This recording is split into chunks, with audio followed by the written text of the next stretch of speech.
เอ้ยรุ่งเช้าเจ้าเอ๋ยดอกงามเอ้ยอุตสาโลกนั้น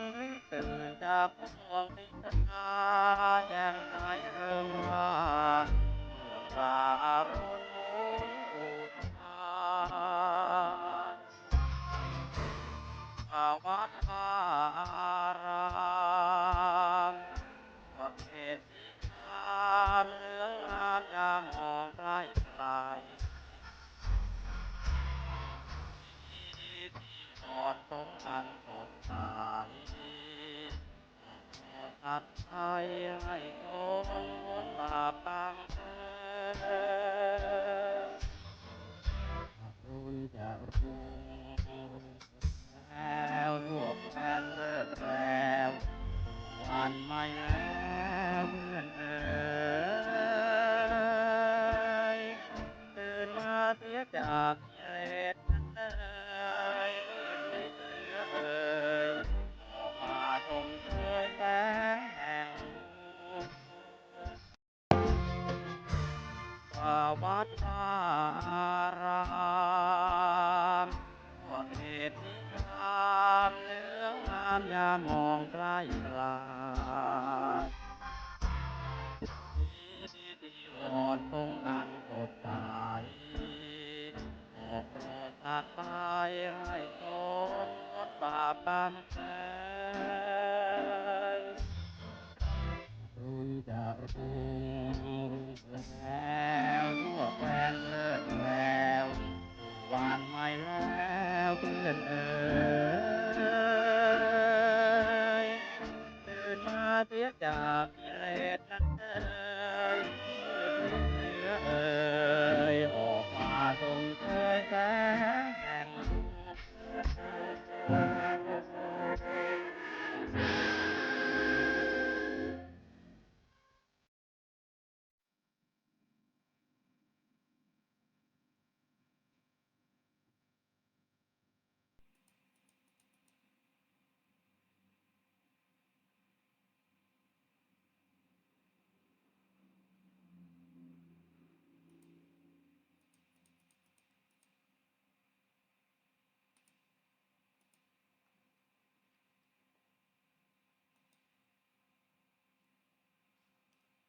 เจริญพรท่านสาธุชนทั้งหลายรายการธรรมทานจากวัดพุทธปัญญาเมืองพโมนารัฐแคลิฟอร์เนียประเทศสหรัฐอเมริกาพบกับท่านผู้ฟังท่านผู้ชมอีกวาระหนึ่งขณะนี้พวกเราก็ยังคงอยู่ในช่วง ของการถวายความอาลัย แก่สมเด็จพระนางเจ้าสิริกิติ์พระบรมราชชนนีและก็พระพันปีหลวง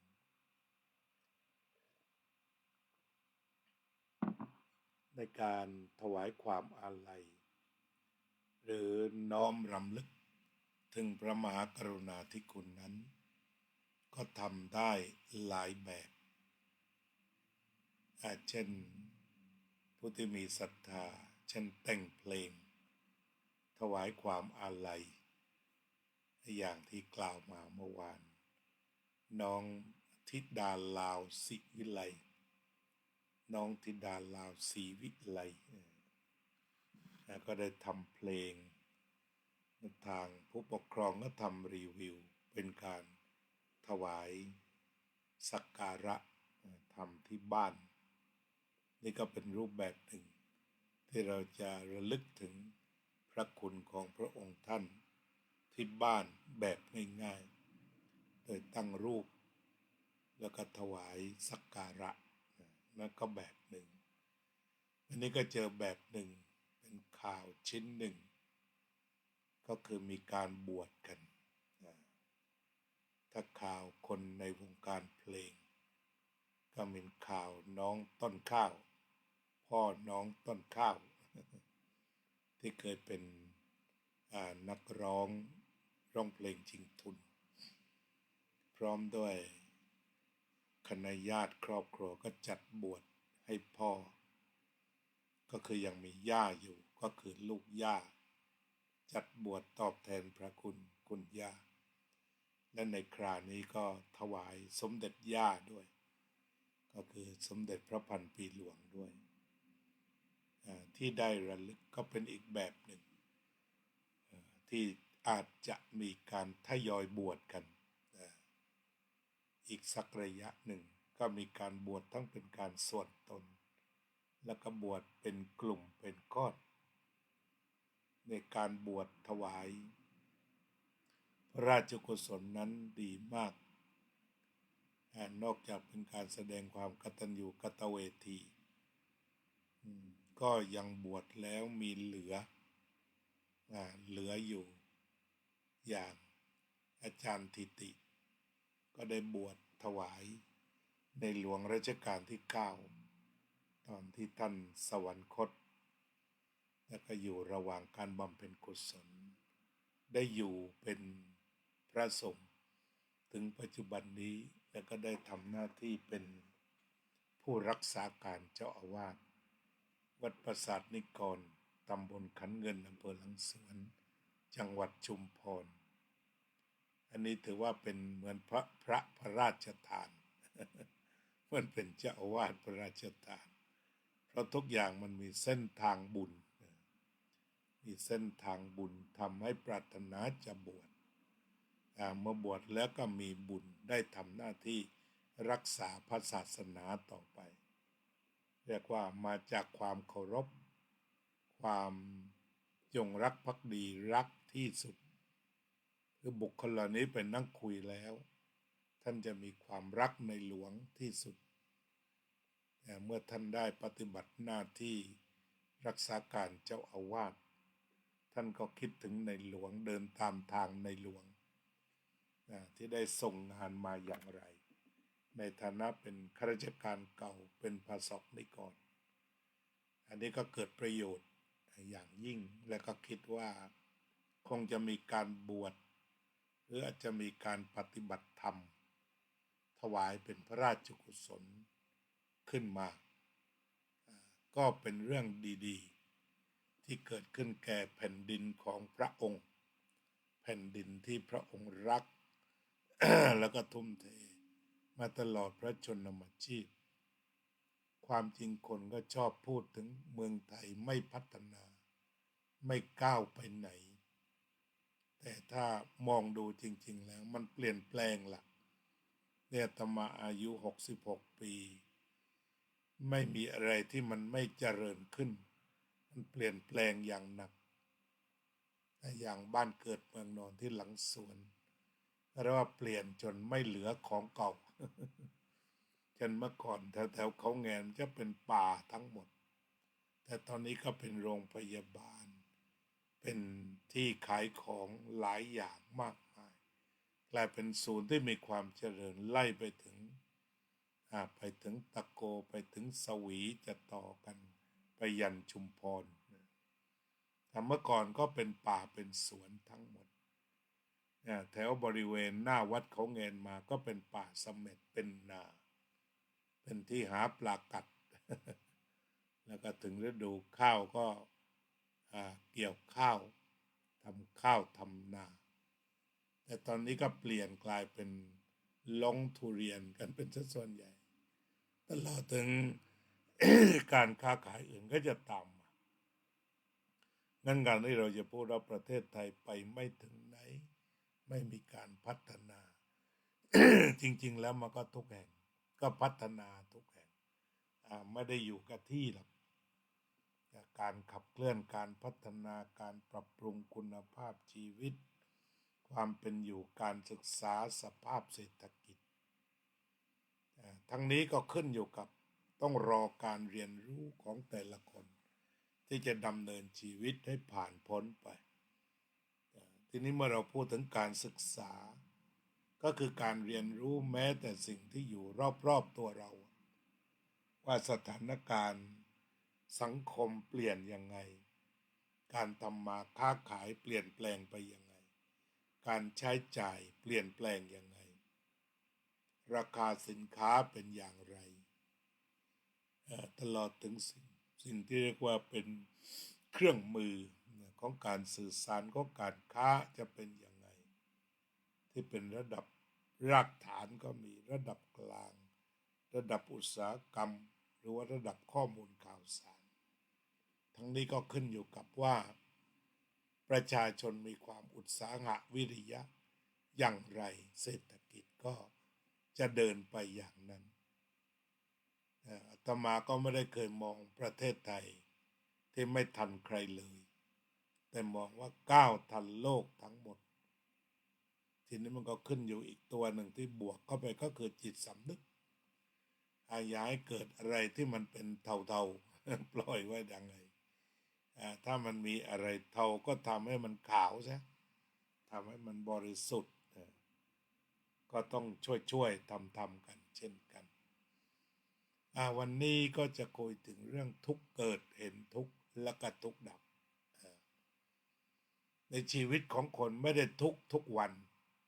ที่มองแบบตรงซื่อๆชีวิตเนี่ยมันไม่ได้ทุกวันแต่มีเหตุก็เกิดทุกครั้งหนึ่งเมื่อเหตุไม่มีทุกมันก็ไม่เกิดนี่ส่วนที่มันผิดมันเกิดแล้วก็ดับถ้าพูดสูตรตายตัวหลวงพ่อพุทธทาสก็จะได้กล่าวว่าความทุกข์เกิดที่จิตถ้าเห็นผิดเรื่องผัสสะนั่นหมายความว่าพอผัสสะแล้วถือว่ามันเป็นของกูทั้งหมดไปเห็นรูปก็รูปของกูเสียงก็เสียงของกูเป็นเสียงที่มากระทบกูเสียงชนกูได้ได้กลิ่นก็มีอะไรที่มันเป็นของกูได้รสมันมีอะไรที่เป็นของกูได้สัมผัสมันก็เป็นของกูตามมาได้คิดอะไรก็คิดแต่เรื่องของกูวนเวียนอยู่เรียกว่าทิฏฐุปาทานในที่สุดก็ออกจากทุกข์ไม่พบทีนี้ความทุกข์ที่เกิดขึ้นแล้วดูให้เห็นทุกข์เพราะความทุกข์นั้นมันก็ไม่ได้เหมือนกับกรงเหล็กที่จะขังเราเอาไว้ทุกเมื่อเชื่อวันแต่มันเกิดขึ้นตอนที่มันดำริอะไรตอนที่ผัสสะผัสสะแล้วดึงมาเป็นของกูเมื่อไหร่มันก็ทุกข์เมื่อนั้นดึงมาเป็นกูซะเมื่อไหร่ก็ทุกข์เมื่อนั้น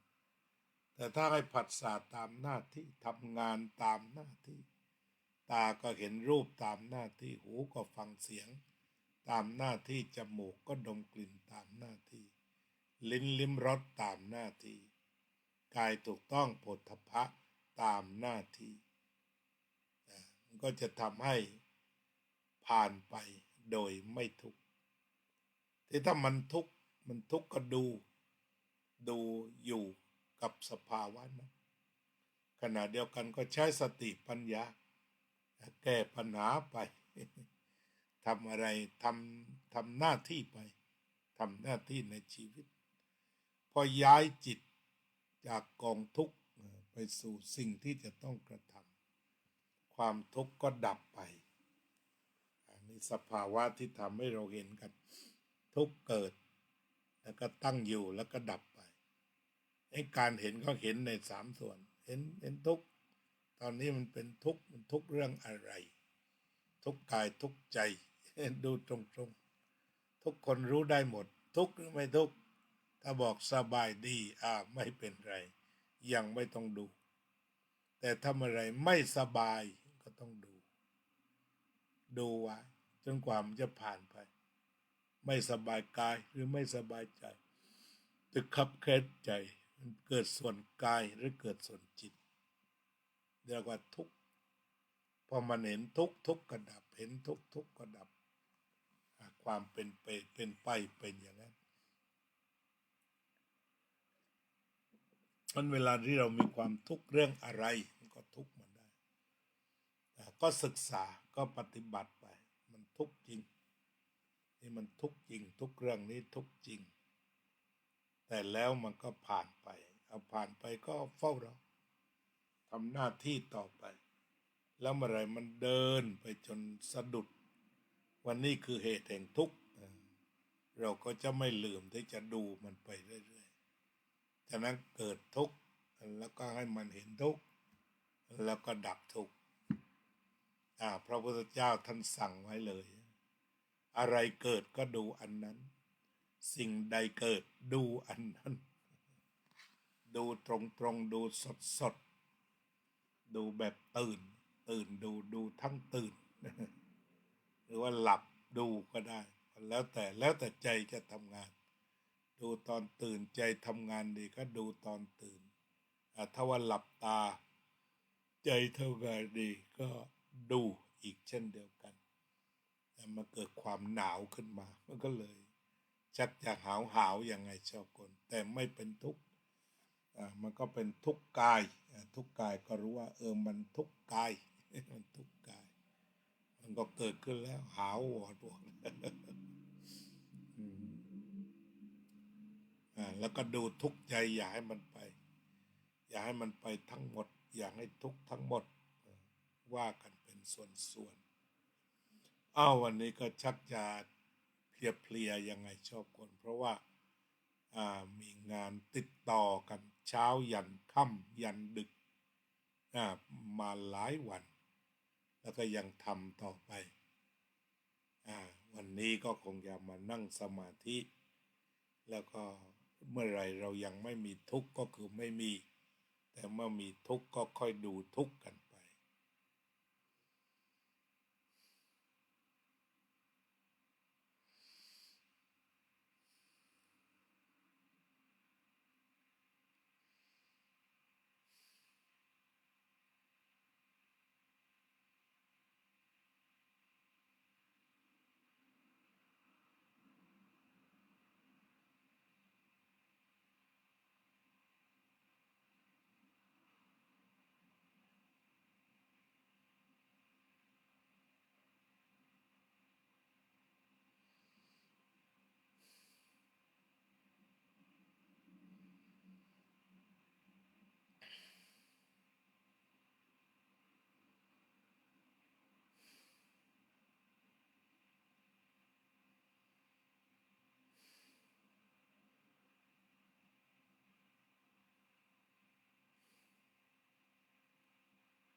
สัพเพสัตตาสัตว์ทั้งหลายที่เป็นเพื่อนทุกข์เกิดแก่เจ็บตายด้วยกันทั้งหมดทั้งสิ้นอเวราโหนตุจงเป็นสุขเถิดอย่าได้มีเวรแก่กันและกันเลยอัพพยาปัชชาโหนตุจงเป็นสุขเถิดอย่าได้พยาบาทเบียดเบียนซึ่งกันและกันเลยอนีฆาโหนตุจงเป็นสุขเถิดอย่าได้มีความทุกข์กายทุกข์ใจเลยสุขีอัตตานังปาริหะรันตุจงมีความสุขกายสุขใจรักษาตนให้พ้นจากทุกข์ไปทั้งสิ้นเถิดอภิวาทนาสีลิสะนิจจังวุฒาปัจจายโนจัตตารโอธรรมาวัฏันติอายุวันโนสุขังภะลังมีผู้มาร่วมรายการหลายท่าน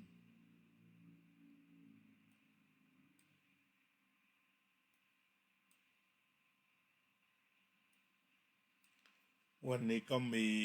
ข่าวจากจังหวัดพังงาเป็นข่าวการกุศลกราบนมัสการครับพระอาจารย์ปีนี้พังงาพระสอบนักธรรมโทเอก87รูปผมรับถวายพระตาเพล1 วันก็นำข่าวการกุศลมาสาธุอนุโมทนาสาธุอนุโมทนากับโยมประพันธ์วงศ์พาณิชย์สอบที่วัดย่านยาวถูกต้องไหมหรือว่าไปสอบในเมืองโยมเคนธนาอาจารย์สาธิตธีรปัญโยโยมรัตนันท์ชวรโรจน์โยมโซเฟียสุภาพรโยมจิรารัตน์เกียรติสันติกุลโยมวารินีแทรกขอโยมสุนิตวงศ์สุเทพโยมจิรสาอลันพาร์คจากสวิตเซอร์แลนด์โยมน้อยพรหมประเสริฐโยมบัวผันจากรีโน่โยมอุบลจากสวิตเซอร์แลนด์โยมศิวิไลจากแคลิฟอร์เนียโยมอุบลพัก20 นาทีก็มาฟังธรรมะเลยโยมสมควรกตาธิการ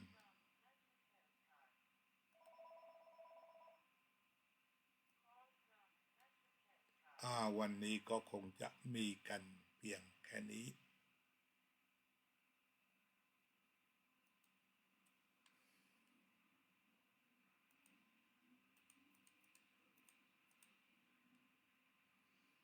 ขอท่านสาธุชนอยู่เย็นเป็นสุขปลอดทุกข์ตลอดไป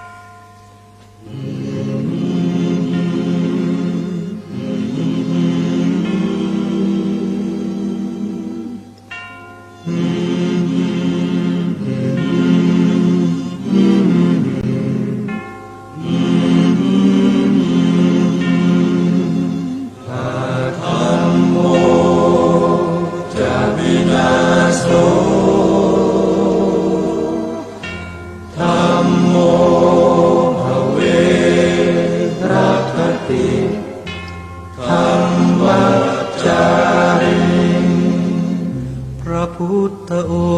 งค์ท่านทรงตรัสรู้เป็นสัพพัญญูตรัสสอนความจริงว่าธรรมะย่อมชนะทุกสิ่งเป็นที่พึงพิงแก่ผู้ประพฤติชอบธรรมธัมโมจะวินาโสธัมโมภเวรัคติธัมมัจจาริอำนาจใดๆก็ตามย่อมถึงความพินาศถ้าขาดธรรมะประจำไม่มีใครอยู่ข้ามฟ้าเราต่างเกิดมาใช้กัน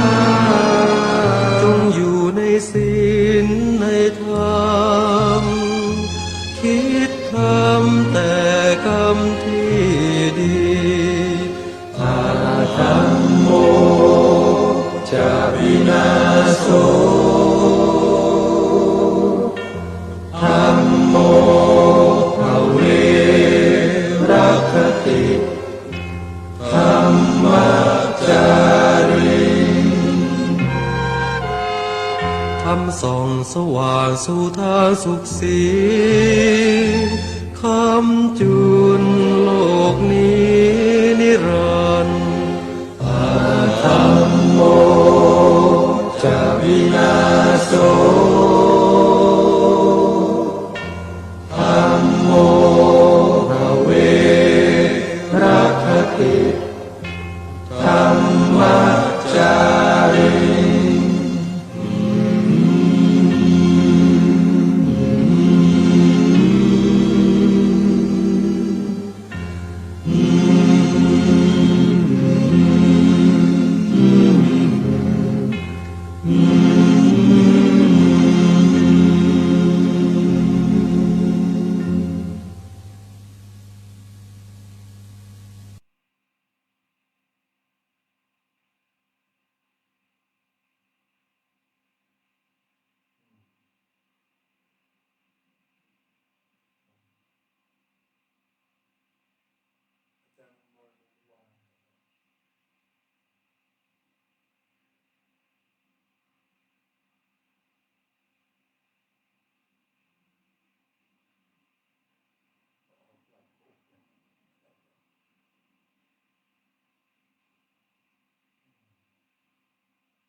วางไว้